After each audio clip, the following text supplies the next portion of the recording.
आपण पाहताय महाराष्ट्र 24 तास न्यूज, सत्यासाठी नेहमी पुढे।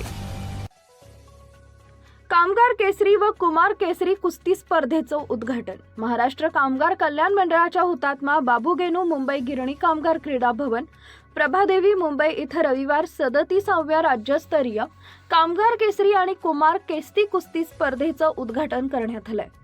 कामगार कल्याण आयुक्त श्री रविराज येळवे यांच्यासह महिंद्रा अँड महिंद्रा कंपनीचे कर्मचारी, संबंध प्रमुख श्री मिलिंद नागदिवे, मॅनेजर नवनाथ सूर्यवंशी, भारतीय मजदूर संघाचे महाराष्ट्र प्रदेश अध्यक्ष श्री ॲडव्होकेट अनिल ढुमणे, प्रदेश सरचिटणीस अविनाश खोत, मुंबई शहर तालीम संघाचे सरचिटणीस प्रकाश तानवडे आदी मान्यवर या सोहळ्यास उपस्थित होते। माननीय आमदार सचिन भाऊ अहिर यांनी देखील स्पर्धास्थळी भेट देऊन शुभेच्छा दिल्या।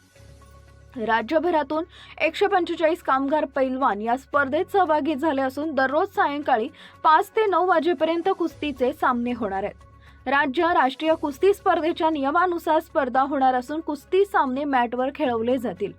या सामन्यांचं मंडळाच्या महाबोर वेलफेअर या यूट्यूब चॅनल आणि फेसबुक पेजवर थेट प्रक्षेपण करण्यात येणार आहे।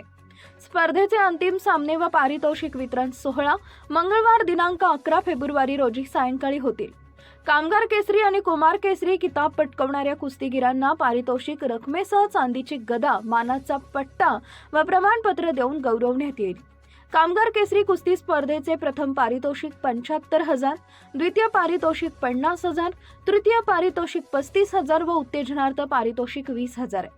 कामगार पालनांसाठी आयोजित कुमार केसरी स्पर्धेचं प्रथम पारितोषिक 51,000, द्वितीय पारितोषिक 35,000, तृतीय पारितोषिक 20,000 व उत्तेजनार्थ पारितोषिक 10,000 आहे।